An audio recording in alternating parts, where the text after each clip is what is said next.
पाटील यांचं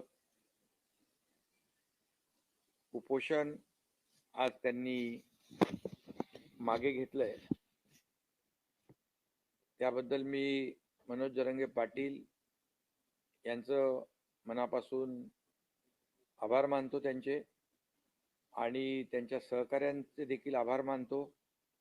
आणि सकल मराठा समाजाने शासनाच्या आव्हानाला, विनंतीला मान देऊन हे जे आंदोलन होतं, उपोषण मागे घेतल्याबद्दल मराठा समाजाला देखील मनापासून मी धन्यवाद देतो। यामध्ये जे मुद्दे मनोज जरांगे पाटील यांनी आमच्या शासनाच्या शिष्टमंडळासमोर मांडले, खरं म्हणजे मी शिष्टमंडळातले माजी न्यायमूर्ती मारुतराव गायकवाड साहेब आणि न्यायमूर्ती सुनील सुकरे साहेब यांचं देखील मनापासून अभिनंदन करतो।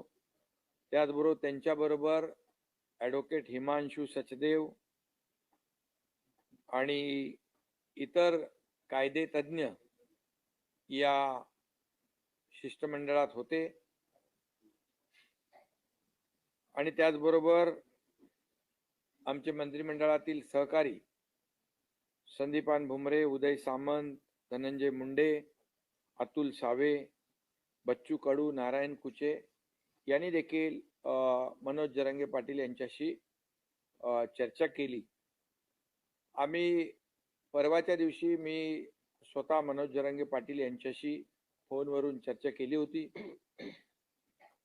त्यांचे काही मुद्दे होते, त्या बाबतीमध्ये मी देखील त्यांच्याशी बोललो आणि त्यांना एवढंच सांगितलं की सरकार टिकणारं, कायद्याच्या चौकटीत बसणारं आरक्षण देण्यास कटिबद्ध आहे, आणि ज्या कुणबी दाखले जे आपण मराठवाड्यात देतोय, कुणबी नोंदी ज्या सापडत आहेत, जो आपला 1967 चा निर्णय आहे, 2004 चा GR देखील आहे की ज्या जुन्या नोंदी आहेत कुणबी, त्यांना आपण कुणबी दाखला देणं, यावर देखील खूप मोठं यश जस्टिस शिंदे कमिटीला मिळालं असं मी त्यांना म्हणालो।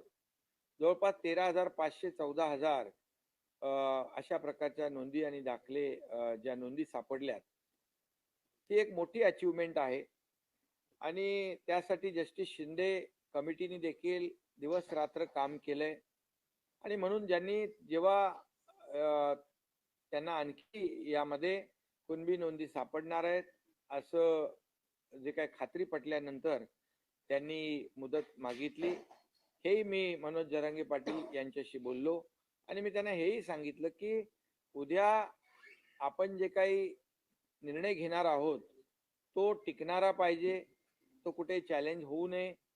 यामध्ये शेवटी तुमची देखील जी काही लीडरशिप आहे, तुमचं जे देखील एका आंदोलनाचं तुम्ही नेतृत्व केलेलं आहे, ते देखील म्हणजे आणि सरकार म्हणून मुख्यमंत्री आणि माझे सर्व सहकारी यांच्याबद्दल देखील समाजामध्ये कुठलाही संभ्रम किंवा कुठलाही किंतु परंतु निर्माण होऊ नये, अशा प्रकारचं काम आपण केलं पाहिजे। ही चर्चा झाल्यानंतर काल आमचे सहकारी बच्चू कडू त्या ठिकाणी गेले होते, ते माझ्या संपर्कात होते, आणि मी आणि आपले उपमुख्यमंत्री देवेंद्रजी, दुसरे आपले उपमुख्यमंत्री अजितदादा, आम्ही सगळ्यांनी ठरवलं की सरकार शेवटी चर्चेतून आणि संवादातून हा प्रश्न, कुठलाही प्रश्न हा सुटू शकतो, आणि चर्चा करण्याची जेव्हा दोन्ही बाजूची तयारी असते त्यावेळेस चर्चेतून मार्ग निघतो। आणि म्हणून सरकारने देखील ठरवलं, आणि त्याप्रमाणे कायदे तज्ञ देखील गेले, आणि आमचे मंत्री देखील गेले। मला वाटतं ही इतिहासातली पहिली घटना असेल की कायदे तज्ञ एका उपोषण स्थळी आंदोलकांशी बोलण्यासाठी जातात. कारण गायकवाड साहेबांनी जे पहिलं आरक्षण त्यांच्याच अहवालावर आपण दिलं होतं, त्यामुळे गायकवाड साहेबांना पूर्ण याची खडानखडा माहिती होती. आणि त्यामुळे मला वाटतं आज हे सर्व चर्चा झाल्यानंतर मनोज जरांगे पाटील यांना देखील जे जस्टिस शिंदे यांनी काम केलेलं, त्यांच्या कमिटीने काम केलेलं, याच्यावर विश्वास आणि त्यांनाही खात्री पटली की खऱ्या अर्थाने सरकार अतिशय गांभीर्याने प्रामाणिकपणे काम करते आहे. आणि म्हणून त्यांनी जे काय मुद्दे उपस्थित केलेले आहेत त्यामध्ये मनुष्यबळ वाढवणं, ते जस्टिस शिंदे कमिटी अधिक सक्षम करणं, त्यांना प्रत्येक जिल्ह्यामध्ये मनुष्यबळ वाढवून देणं, कुठेही त्यांना जी काही यंत्रणा आहे ही सर्व यंत्रणा जी वाढवून देणं, या बाबतीमध्ये त्यांचा मुद्दा अतिशय रास्त आहे. आणि त्यानुसार ज्या ज्या ठिकाणी राज्यामध्ये ज्या कुणबी नोंदी आहेत या तपासल्या जातील आणि त्यावर त्यांना कुणबी दाखले देण्याचा जो जी आर सरकारचा आहे त्याची अंमलबजावणी पूर्णपणे केली जाईल. शेवटी सरकार म्हणून आपण कुठलाही निर्णय असा घाई गडबडीमध्ये घेऊ शकत नाही. त्याला कायदेशीर आव्हान निर्माण होतील, ते कायदेशीर ह्याच्यावर टिकणार नाहीत. आणि मग सरकार म्हणून आम्ही कुणाची, मराठा समाजाची किंबहुना इतरही समाजाची कुणाची फसवणूक, वेळ काढूपणा फसवणूक करू शकत नाही, करणार नाही. आणि सरकार वेळ काढूपणा देखील करणार नाही. आज जी मुदत 2 महिन्याची आहे त्यामध्ये जास्तीत जास्त काम करून या मराठा समाजाला न्याय कसा देता येईल आणि त्याचबरोबर इतर जे काही समाज आहेत या इतर समाजाला त्यांच्यावरही अन्याय न करता जे काम आपल्याला करायचं आहे त्यामध्ये सरकार कुठेही कमी पडणार नाही, अशा प्रकारचा निर्णय आज आपण घेतलेला आहे. आणि मला वाटतं बाकी तर सगळे मुद्दे आपली तिकडे टीम तिकडे होतीच आणि जे जे काही चर्चा आमचे लोक करत होते आणि मनोज जरांगे पाटील मुद्दे उपस्थित करत होते हे आपल्याला देखील सर्व माहीत आहेत.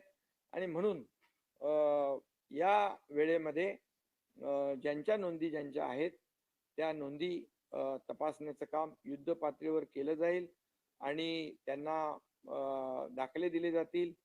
त्याचबरोबर दुसरा जो टप्पा आहे जे सुप्रीम कोर्टाचं क्युरेटिव्ह पिटिशन जे आहे याच्यावर देखील आपण काम करतोय. आणि सुदैवाने मागच्या निर्णयामध्ये मागे जेव्हा सुप्रीम कोर्टाने मराठा समाजाला आरक्षण देता येणार नाही असा निर्णय घेतला, त्यामध्ये देखील काही ज्या त्रुटी आहेत, काही त्याच्यामध्ये कोर्टाची निरीक्षणं आहेत आणि ती देखील पूर्णपणे आपली जी 3 निवृत्त न्यायाधीशांची कमिटी आहे, जस्टिस भोसले, जस्टिस गायकवाड आणि जस्टिस शिंदे यांची कमिटी जी आहे ती काम करते आहे.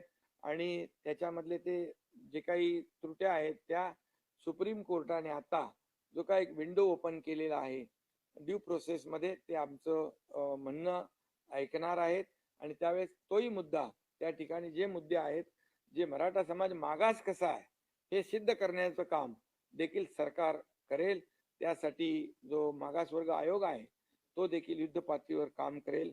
आणि ज्या पूर्णपणे त्रुटी मागच्या निर्णयामध्ये कोर्टाने दाखवून दिलेल्या आहेत त्या पूर्ण त्रुटी दूर केल्या जातील आणि ते देखील टिकणारं मराठा आरक्षण, कायद्याच्या चौकटीत बसणारं मराठा आरक्षण देण्यास देखील सरकार कटिबद्ध आहे.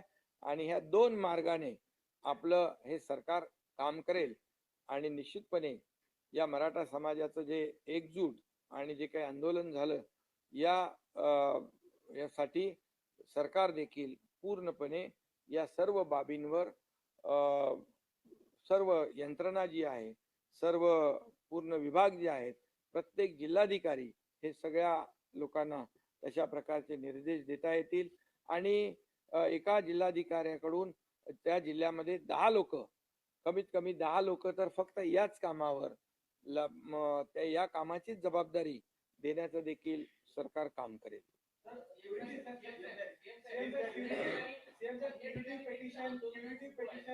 प्युरिटी पेटिशनची विंडो ओपन होणं हे सरकारसाठी एक मोठं यश आहे. हा यासाठी अनेक तज्ञांनी काम केलेलं आहे. त्या तज्ञांना सोबत घेऊन प्युरिटी पेटिशनची विंडो ओपन एक एक एक त्याच्यामध्ये आणखी एक मुद्दा, जी काल आम्ही बैठक घेतली सर्वपक्षीय बैठक घेतली, त्याच्यामध्ये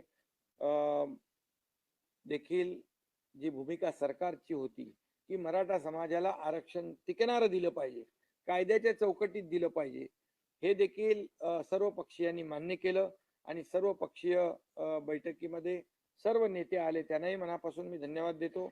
आणि त्याचबरोबर जे काही राज्यामध्ये याला हिंसक वळण जे लागलं होतं ते देखील थांबलं पाहिजे आणि ते त्याच्यावर देखील योग्य तो उपाय सरकारने केला पाहिजे, अशा प्रकारची सर्वपक्षीय बैठकीमध्ये देखील चर्चा झाली. आणि मनोज जरांगे पाटील यांनी उपोषण आंदोलन मागं घ्यावं, अशा प्रकारचं देखील आवाहन, विनंती आणि चर्चा कालच्याही बैठकीमध्ये झाली. त्यामुळे सरकार म्हणून आम्ही जे एक बैठक बोलवली सर्व पक्षीयांची, आणि त्या बैठकीमध्ये सगळेजण आले आणि ते देखील या ठिकाणी नक्कीच त्यांना देखील धन्यवाद या ठिकाणी द्यायला पाहिजे.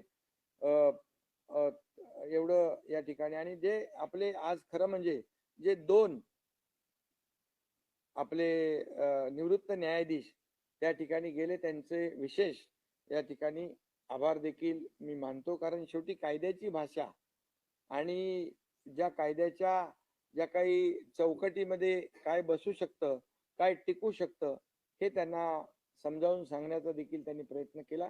त्यासाठी देखील त्यांचे आभार मानले. आणि तातडीने आम्ही विनंती केल्यानंतर ते तिकडे उपोषणस्थळी थेट जाणं हा देखील पहिलाच प्रकार आहे. आणि ते गेल्यामुळे नक्कीच त्याचाही फायदा आज या आंदोलन उपोषण मागे घेण्यामध्ये झालेला आहे.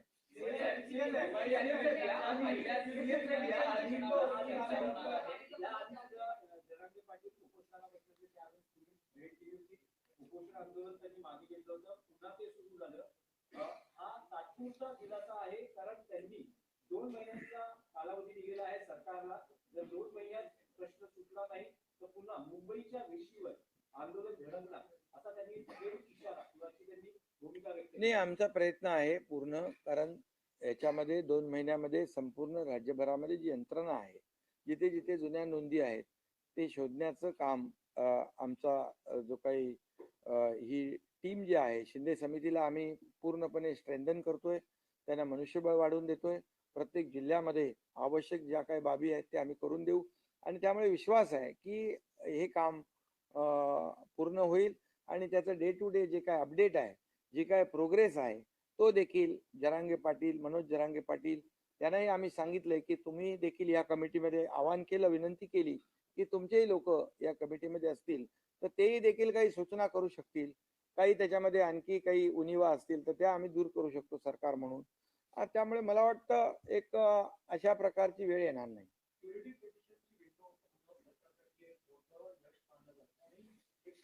पहिलं पाऊल आहे आरक्षण, टिकणारं आरक्षण देण्याचं. पण यामध्ये अनेक तज्ञांनी काम केलेलं आहे. तर सुप्रीम कोर्टात प्युरिटी पिटिशनच्या माध्यमातून टिकणारं आरक्षण देण्यासाठी सरकार यांना एकत्रित घेणार का, आणि कसे पाऊल उचलले जातात? बिलकुल. ज्यांनी पूर्वी आरक्षण देण्यामध्ये काम केलेलं आहे, पूर्वी जसं देवेंद्रजी मुख्यमंत्री होते त्यावेळेस आपण आरक्षण दिलं, हायकोर्टामध्ये ते चॅलेंज झालं, पण हायकोर्टामध्ये टिकवण्यासाठी ज्या ज्या लोकांनी, ज्या सिनियर काउन्सिल असतील, तज्ज्ञ असतील, या सर्वांनी मदत केली आणि हायकोर्टमध्ये टिकलं. दुर्दैवाने सुप्रीम कोर्टामध्ये ते रद्द झालं. पण अशा वेळेस या सर्व टीमला त्यांचं सहकार्य आम्ही नक्की घेऊ. आणि विश्वास आहे, कारण याच्यामध्ये जस्टिस भोसले आहेत, जस्टिस गायकवाड आहेत, जस्टिस शिंदे आहेत आणि निरगुडे आहेत. हे सगळे जे लोक आहेत, ही पूर्वीच्या आरक्षण देण्यामध्ये ज्यांनी मोलाचा सहभाग घेतला, त्याचा मोलाचा वाटा होता, अशी लोक. आणि आणखी जी सिनियर काउन्सिल म्हणून जे सरकारच्या वतीने सुप्रीम कोर्टामध्ये क्युरेटिव्ह पिटिशनवर काम करतील, त्यांना देखील ही सर्व मंडळी टीम काम करेल. एक तर आम्ही कमिटी जाहीर केलेली आहे, जस्टिस भोसले कमिटी, ती सरकारला देखील मार्गदर्शन करेल. आणि क्युरेटिव्ह पिटिशनच्या संदर्भात देखील जे काही आवश्यक आहे त्याची ते मदत करतील. जस्टिस शिंदे कमिटी आहे त्याला देखील ती मदत करेल. म्हणजे दोन बाजूनी आपण हे न्याय देण्याचं काम करतो. यावेळी आंदोलन मोठ्या प्रमाणात झाली होती. जे गंभीर स्वरूपाचे गुन्हे नाही आहेत ते मागे घेण्याचा सरकार विचार करणार आहे. गंभीर स्वरूपाचे जे गुन्हे नाहीत आणि जे लोकशाहीमध्ये आपण आंदोलन ज्या पद्धतीने करतो असे जे काही गुन्हे आहेत ते आमच्या शिष्टमंडळाने त्यांना शब्द दिलेला आहे. सरकार देखील जे अगोदर म्हणजे जरांगे पाटील जेव्हा अगोदरच्या वेळेस उपोषणाला बसले होते त्यावेळेस देखील काही गुन्हे दाखल झालेले आहेत. त्यांची गुन्ह्याची पडताळणी करून आपण ते गुन्हे यामध्ये सर्वात महत्त्वाचा प्रश्न होता तो कायदा सुव्यवस्था आणि काही मराठा समाजाचे जे लोक होते ते आत्महत्या देखील करत होते. आजही अनेक ठिकाणी आंदोलन होते आणि आत्महत्येचे प्रमाण सुरू आहे. त्या संदर्भात आपण नाही, मी तर यापूर्वी देखील आवाहन केलंय, विनंती केली आहे. खरं म्हणजे मराठा समाजाचे तरुण सरकार प्रामाणिकपणे काम करत असताना सरकार नकारात्मक असतं तर हे पाऊल उचलणं ठीक होतं. मी आज पुन्हा मराठा समाजाच्या तरुणांना नागरिकांना देखील एक विनंती वजा आवाहन करतो की आपण टोकाचं पाऊल उचलू नका आत्महत्येसारखं. कारण शेवटी आपल्या मुलाबाळांची परिस्थिती त्यांना वाऱ्यावर सोडता येणार नाही आणि आपला परिवार जो आहे, कुटुंब आहे, त्यालाही वाऱ्यावर सोडू नका. आणि सरकार पूर्णपणे मराठा समाजाला आरक्षण टिकणारं, कायद्याची चौकटीत बसणारं देण्यास कटिबद्ध आहे, जबाबदारी आहे आणि त्याप्रमाणे आम्ही कामही करतोय. त्याचे रिझल्ट देखील आपल्या समोर आलेले आहेत. 2 लेवलला आम्ही काम करतोय. त्यामुळे मराठा समाजाने संयम राखणं आवश्यक आहे आणि तरुणांनी देखील संयम राखणं आवश्यक आहे. खरं म्हणजे काही ठिकाणी दुर्दैवी घटना घडलेल्या आहेत. काही ठिकाणी म्हणजे या आंदोलनाला गालबोट देखील काही लोकांनी लावलेला आहे. परंतु मनोज जरांगे पाटील यांचं म्हणणंच आहे की जे कोणी अशा प्रकारचे ज्यांनी गुन्हे जाणीवपूर्वक केलेले आहेत, म्हणजे जाळपोळीच्या घटना असतील, तोडफोडीची घटना असतील, लोकांवर हल्ले असतील, तर ते मराठा समाजातले आंदोलक होऊ शकत नाहीत. त्याच्यावर नक्की पोलीस आणि गृह विभाग जो आहे तो काम करतो आहे. कायदा सुव्यवस्था राखणं हे देखील सरकारचं शासनाचं काम आहे आणि त्याला सहकार्य करणं हे देखील आंदोलक कोणी असतील, नागरिक कोणी असतील, त्यांचंही काम आहे. दिवाळी अधिवेशनाच्या पहिल्या दिवशी मराठा आरक्षणासंदर्भात चर्चा करावी असं हा, बिलकुल चर्चा काय, आता चर्चा आपण तर कामच करतोय, चर्चेला काही बंदी नाहीये. आणि जे काही आपण सरकारची भूमिका प्रामाणिक आहे, सरकारचा हेतू प्रामाणिक आहे आणि त्या प्रामाणिकपणेचं उदाहरण देखील आपल्याला जस्टिस शिंदे कमिटीच्या माध्यमातून मिळालेलं आहे. त्यामुळे सरकार संपूर्णपणे कुठल्याही परिस्थितीमध्ये सगळ्या बाजूने सरकार तयार आहे.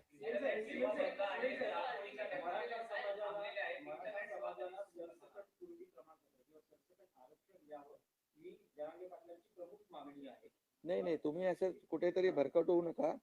कारण जे आता त्यांनी सांगितलेलं आहे की ज्यांच्या नोंदी आहेत कुणबी, त्यांना तुम्ही तात्काळ युद्ध पातळीवर दाखले देण्याचं काम करा आणि या बाबतीमध्ये प्रत्येक जिल्ह्यामध्ये 10-10 लोक अधिकचे द्या आणि हे काम युद्ध पातळी 2 महिन्यामध्ये पूर्ण करा आणि तशा प्रकारचं आश्वासन आमच्या लोकांनी दिलेलं आहे.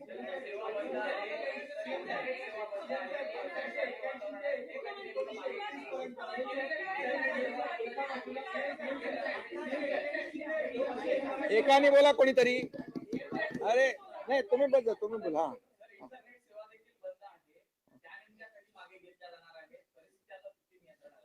हे बघा, याच्यामध्ये कुठेही ज्या ठिकाणी अतिशय मोठ्या प्रमाणावर कायदा सुव्यवस्था बिघडली, ज्या ठिकाणी जाळपोळ झाली, लोकप्रतिनिधींच्या घरावर हल्ले होऊ लागले, अशा परिस्थितीमध्ये कायदा अबाधित राखणे, सुव्यवस्था राखणे हे पोलिसांचं काम आहे. आणि आता सध्या परिस्थितीमध्ये सगळीकडे शांतता आहे. ज्या ज्या ठिकाणी आवश्यक आहे त्या त्या ठिकाणी आवश्यक बाबींचा जो काही हे करणे, अंमलबजावणी करणे, त्याप्रमाणे पोलिसांनी काम केलेलं आहे. मला वाटतं आता आजच्या उपोषण मागे घेतल्यानंतर मला वाटत नाही की कुठेही कायदा सुव्यवस्था धोक्यात येईल.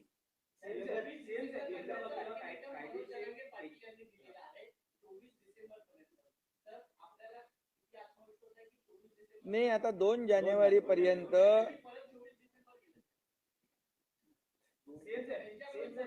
2 जानेवारी पर्यंत 2 महिन्याचा वेळ मिळालेला आहे आणि त्या 2 महिन्यामध्ये बरचसं काम म्हणजे जे आहे, जे ठरवून दिलेलं आहे ते काम नक्की होईल.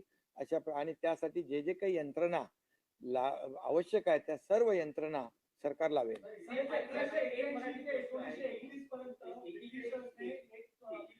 कायदेशीर मार्ग काढण्यासाठी सर्वतोपरी प्रयत्न करत असताना केंद्र सरकारकडून सुद्धा या प्रश्नी काही मदतीची किंवा सहकार्याची अपेक्षा करताना स्वतः पंतप्रधानांना काही आवाहन केलं जाणार आहे? हा राज्यातला विषय आहे आणि या राज्यातला विषय हा दाखले देण्याचा हा विषय राज्याचा आहे आणि सुप्रीम कोर्टामध्ये जे क्युरेटिव्ह पिटिशन आहे त्यावर देखील सरकार आणि हा राज्याचा अधिकार आहे. त्यामुळे राज्याचा अधिकार आहे, राज्य त्यामध्ये पूर्ण ताकद लावेल. जे जे काही करायचं ते राज्य सरकार करेल आणि मराठा समाजाला टिकणारं कायद्याच्या चौकटीत बसणारं आरक्षण देण्याची जो शब्द आहे तो शब्द पाळेल.